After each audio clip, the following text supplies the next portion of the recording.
Hello guys, welcome back to another episode on the Technical Beast server. Today we're going to be helping out with some of the lag problems that we've been having. We've been quarrying out spawn at the moment, trying to alleviate some stress on the chunk loading. As you can see, if you look at this timer, it's like going backwards. Yep, there's some tick issues on the world at the moment. We're not sure if it's just server related or if there's a problem with the world itself. But at the moment we're going to help by removing all the timers that we have in this map. For us anyway, and we're also going to be removing all these machines down here, taking out all these horrible light updates and moving all the machines over to the new processing area, building up a much better system and bigger system which will also be less laggy, surprisingly, and really get things moving. So all these machines need to go, all these ones down each station needs to be moved like now, and that's what I'm going to be doing right away. I may do blast furnace, industrial grinders and stuff as well today. Depends how much time I have. So I'll be right back when these are all torn out. Now that they're gone, we've got some nice bit of extra space down here. If we did stay here for a storage area, I could put bulk storage down here, but I think we are going to move it still. So they're all out. Now it's going to give a little bit of a backlog for a bit because some things are coming through still. The quarries aren't on, but there are other things coming through that need to be processed. So I'll probably set up a tesseract as the chest for them for the meantime, which means I've got to get a move on and do this quite quickly. This thing over here though is Exuma's diamond making machine. At the moment it's doing okay. It probably will be merged into the new system, but hopefully I can get him to do that himself, as he was doing this anyway, sort of his project.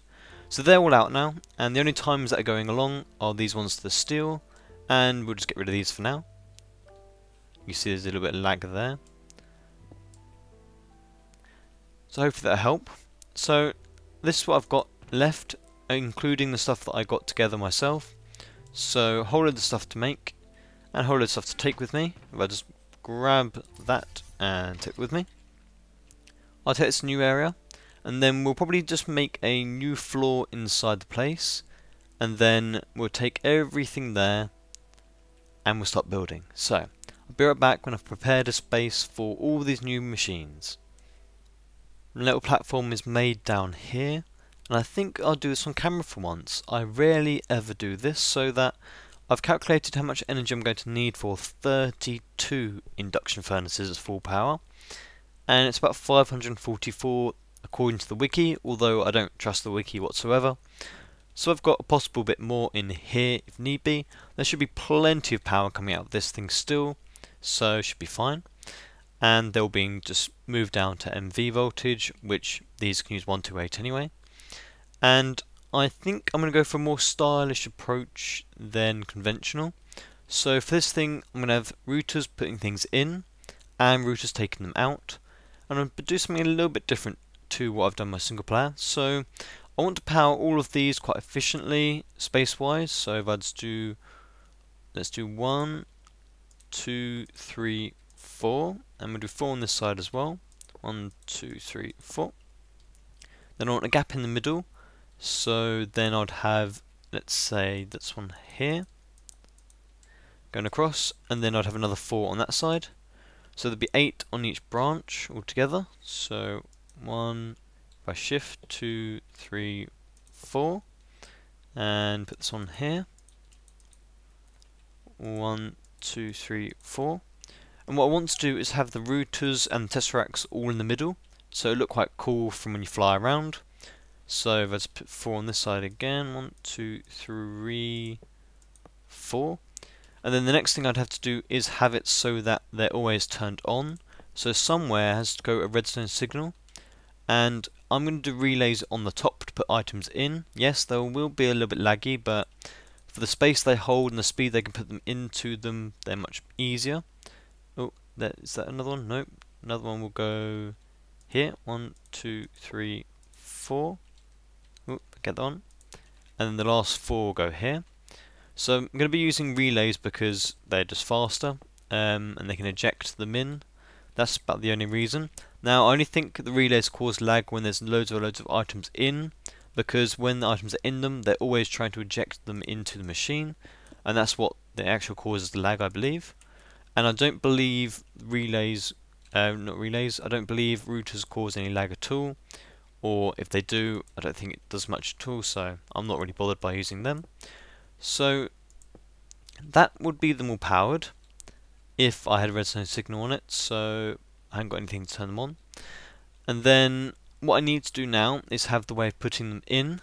Now I'm not sure if these might see each other actually through the wires themselves, but I want to do something a little bit different. So when I have an item tesseract coming in, and let's move this bit in the middle.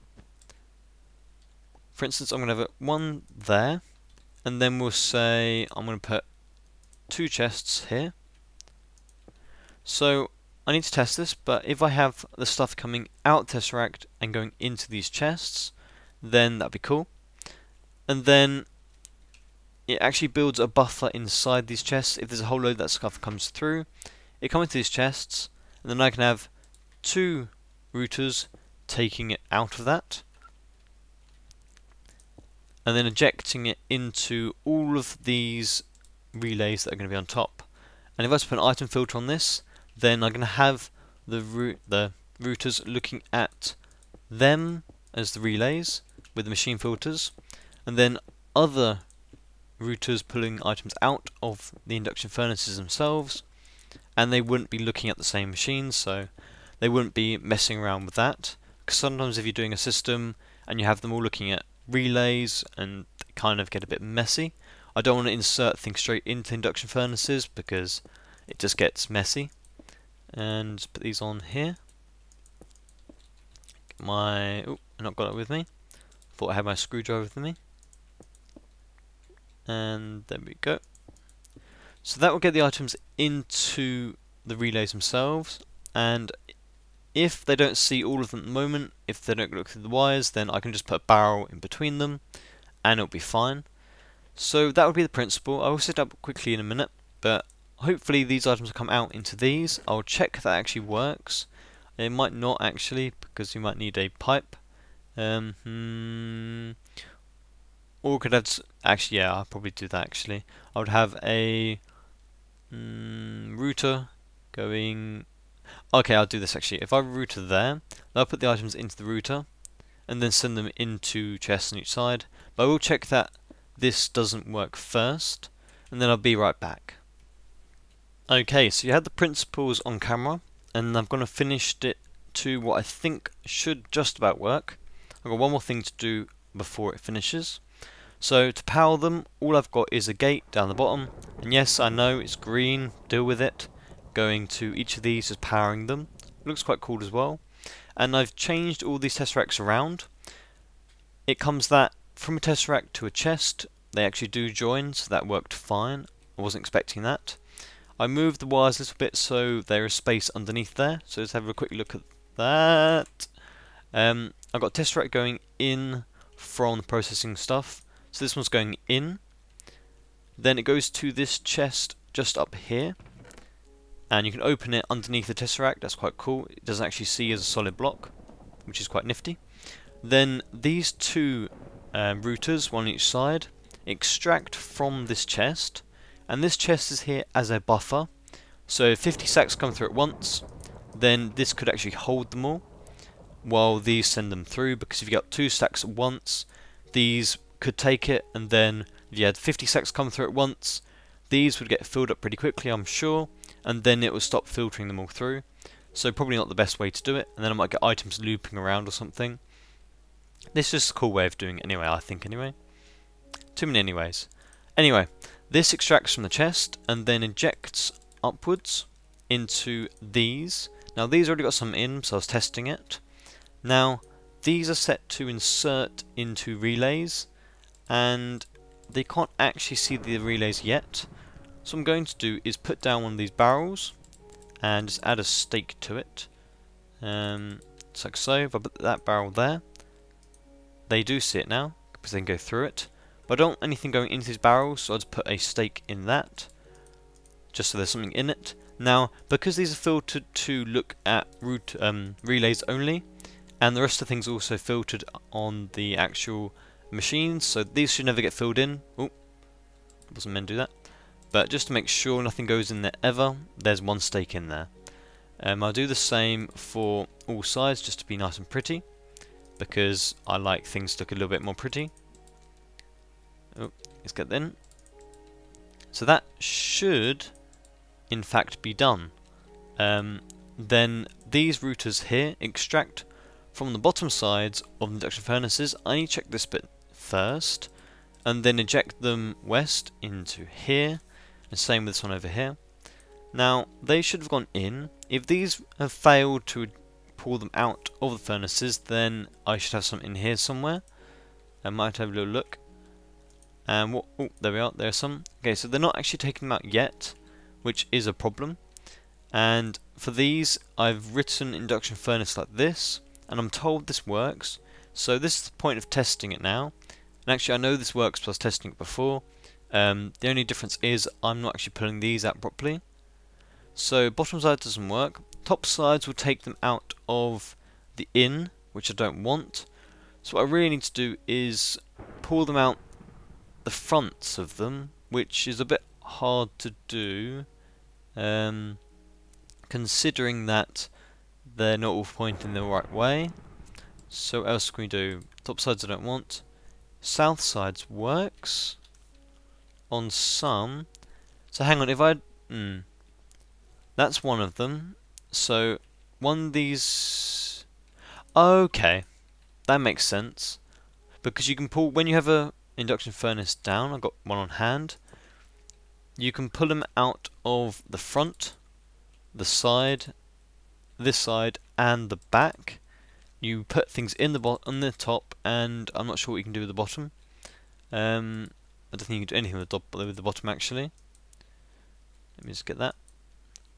So when it's looking at the south side, it's actually looking at the south side of all of the faces, so that it can pull them out of all of them. I wasn't realising that would work, so I'll just put this to south as well, just to be convenient. So some will be pulled out of one side, some will be pulled out the other, but they all get ejected with the produce. And that's disappeared from these, so they've obviously gone back into the system. So let's grab a whole load more of this, because I do have a whole massive load of barrels with dust in. We'll go and check this out when it starts working. So that goes master in and send only. Just dump a whole load of them in. Put on that back. And one that's gone, take that. And let's go have a look at this. So it's just checking that it works. Now 32 is obviously overkill, but if we send through several hundred stacks, it might not be. So these should go through. Ooh, I cannot see any, but they are working, so definitely going out. Oh, there we are, that's a good check. So these are going in, and it's actually doing them from this side. Doesn't really matter how they do it. I'm not really bothered with an even distribution. So this is going, it's going in fine, they're not being taken out, but these are being taken out quite quickly. So that's definitely what we wanted. That's a perfectly good working system, I think. Very pleased with that. Obviously, as there's so many of these, they're not going to be in these relays for very long. So there's not going to be much lag from that. But that works well. That is an overkill furnace system. Really is.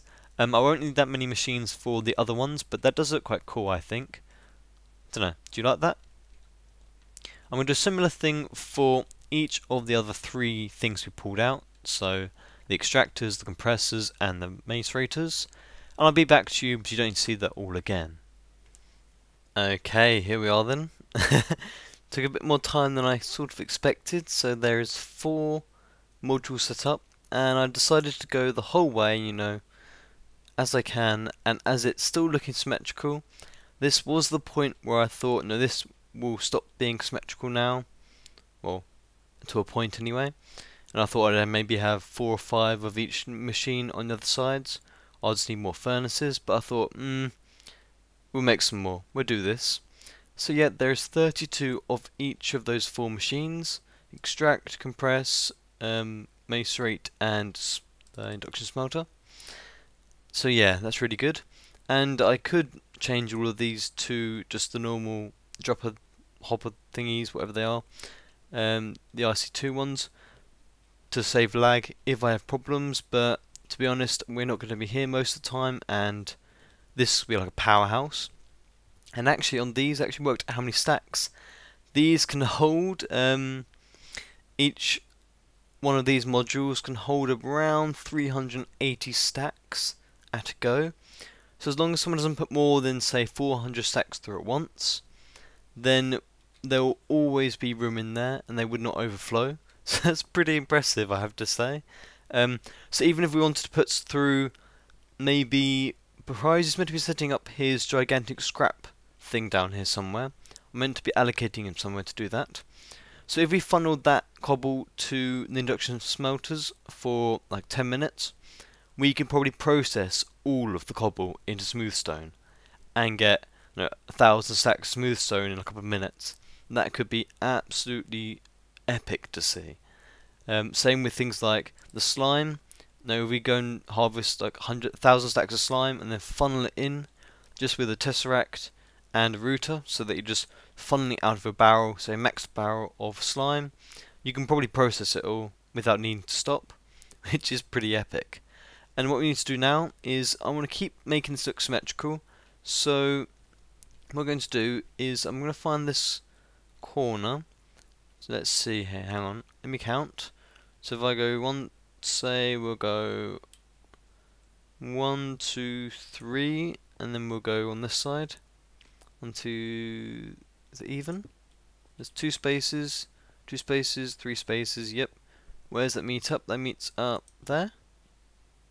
Okay, so we'll keep this thing looking okay. And what I'm going to put here is a way to get stuff out of the ender chests. Now, I took this out of the system, and what I'm going to do is just put it back. And I'll probably put it inside there actually. I don't need it out on the surface. I think that'd be fine. And what I'm going to do here is just be quite cheeky and have 4 of these, taking items out of the actual chest and injecting it into an item tesseract. I can probably just do it. Would it do down or across? No, choices. If I do it down, then I can do it around in a different way. I'll do each one going around a different place. No. We'll just do it down. Down looks a bit better. A bit better from above. So all this is going to do, if I just put a speed boost, bandwidth, and ejector, it's going to extract from. It can do that, to be honest. And then it's going to eject bottom. Actually, that is working. If this was connected up, that'd be a point. Send only and go, and that chest will be empty pretty quickly. There we are. And what I'm going to do is set 4 of them up, 1 in each corner, and it's going to be emptying this incredibly quickly. Now we had a few times before when we're funneling things into here or just dumping stuff in, we had a bit of problem with the speed, and with 4 of these pulling it out like that, I think we won't have a single problem. So I'm going to set them up and I'll be right back. They're in now, they look quite good. Don't need to do anything else to them. They just look fine. And I really want to try and keep up this symmetrical look of everything as much as I can until I get, well, I don't know. I'm very tempted to do anything that's not going to be symmetrical somewhere else, like in a separate room, or make a room somewhere else in the wall or something. Could be quite good. When Pricey does his recycling, I definitely want that symmetrical. Maybe I'd have a little bit in each corner. I think that might be a good place to allocate it for him. Yeah, I think that would be a good way of doing it. And I did forget to tell you though, in these, they've all got transform upgrades, so they're all using 128 instead of the 32s. I am not having that many LVs sitting there for all of them. That would not be very nice to look at. And I've been trying to think of different machines I can put in now to keep it nice and symmetrical. I know the middle bit's not symmetrical with the batteries, but the rest of it. And I need to put in these blast furnaces and straw grinders. So I'm thinking of having a 4-way one here, a 4-way one over there, same there and same there. Keep it in the middle, get powered off of this bit here. Could be nice and convenient. I don't know if I don't. No, I'm not gonna set that up today because I've done it in single player very recently. These ones are a bit different from my single player, and they look quite cool. That's what I'm doing now. But I'll do the 4-way ones between episodes. It'd be simpler that way. And I'm thinking of other things that I can put in here. So I'm thinking the implosion compressor could be a nice one to automate. But then again, I'm not sure where I'd put that. I could put it in the middle here. Very tempting. I might put it in the middle here actually. What bit I connect it to?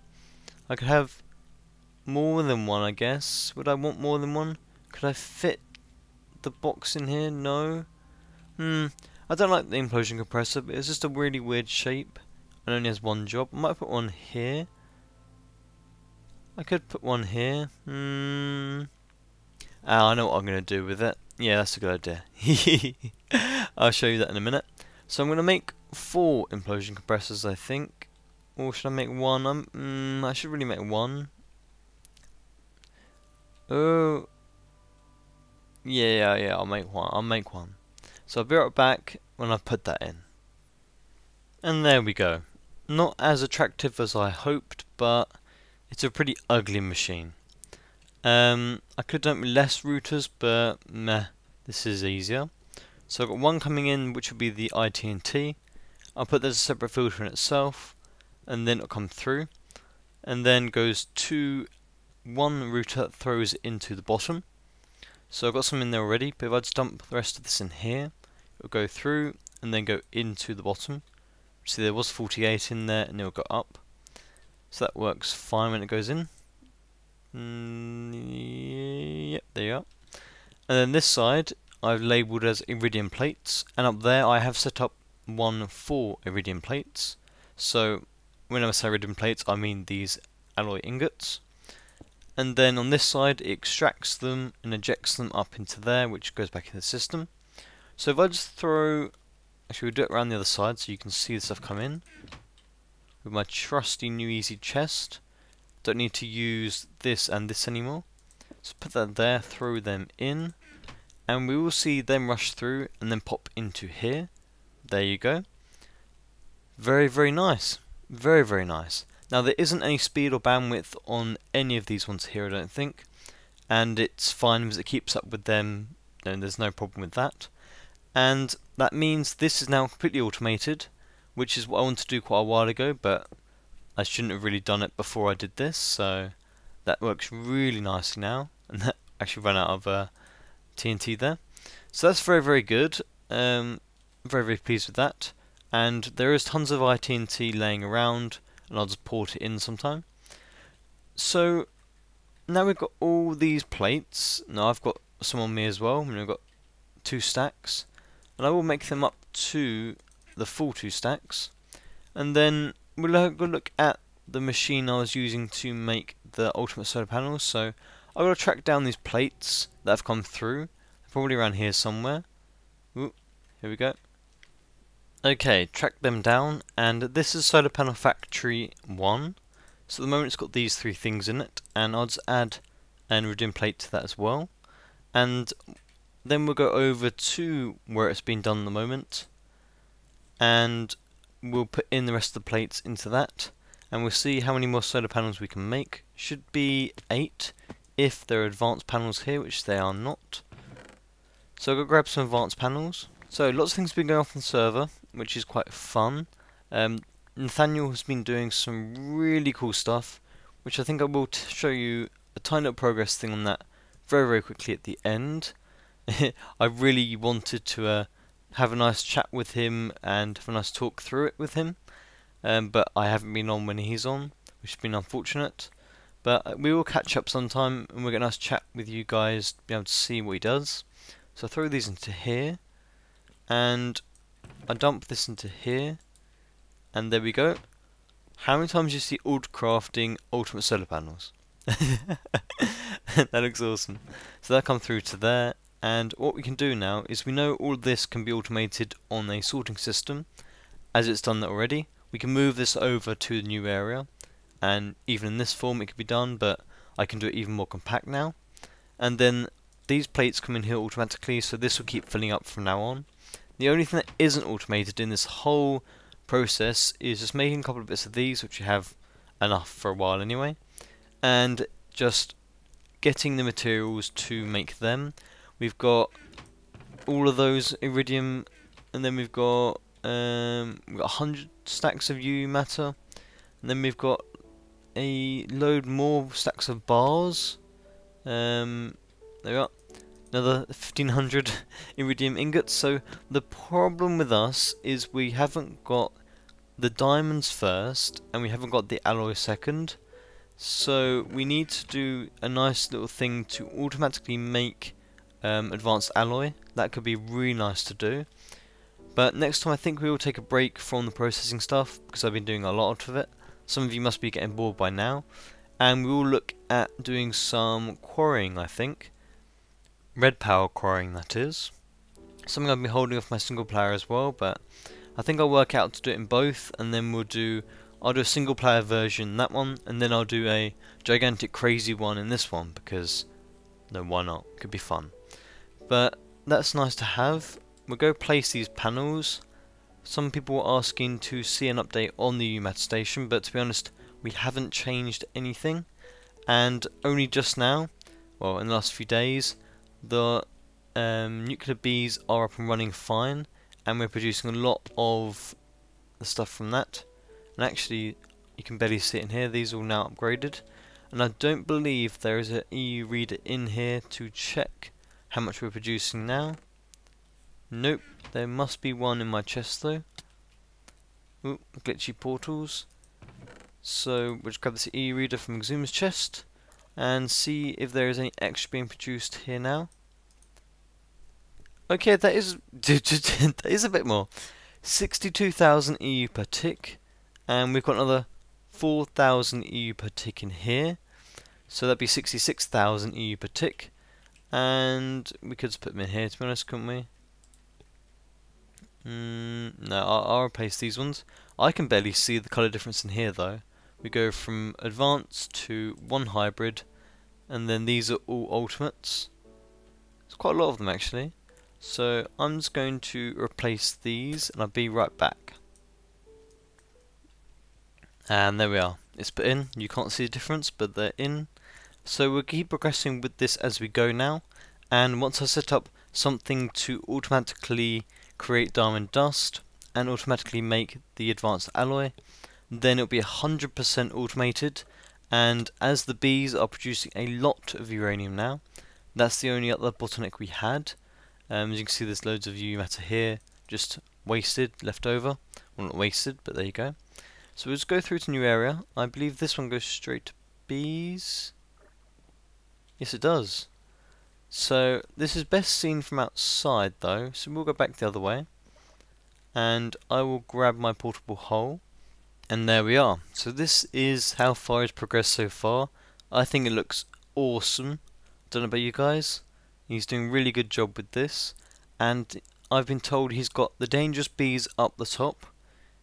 The ones that are going to harm you. That's what he said. And then the ones that are safe are downstairs. So we'll just go down there. These are the harmful ones. Let's go back down. And down here we've got the uraniums and all that. So these are lapis ones. And then we've got radioactive. And then we've got radioactive again. There are two of them for that. Now, I actually broke a barrel by accident. We were using it here. Okay, that's from something else. We set up this little filter here, so it's taking out the uranium and the lapis as they come through. It comes through quite often actually. I was very, very surprised at the speed of them, but I'm not complaining with that. And we actually moved a barrel because he was collecting them in a barrel beforehand. And I moved the barrel with 78 stacks of uranium in, and I may have dropped it by accident. But when it burst, it only gave me one stack of uranium, which I swear has changed, which I was quite annoyed about. And then things like this, there's emerald dust in this. Now with emerald dust, you can use this in the implosion compressor to make emeralds, but to be honest, I don't believe we're going to be doing that anytime soon. If we did, we'd set up a separate one, not the one we used today. So, oh, he's actually got separate emerald ones now. Ah, that's cool. That's very cool. We're going to have to work out where to put this lapis because I think we're going to overflow very, very quickly. So yes, that is what he's done so far, and I'm very impressed. I'm really enjoying his bee stuff. I'm enjoying watching it. Poor guy, he spends so many hours making them breed and everything else. It's nice to be able to reap the rewards. So, that is really all I have time for today. Hope you've enjoyed. No, do keep suggesting things for me to do. I really do think I'll do a crazy quarry next. I will learn all the stuff for it though. I don't want to go in blind. So, thank you very much for joining me, guys, and I'll catch you again later.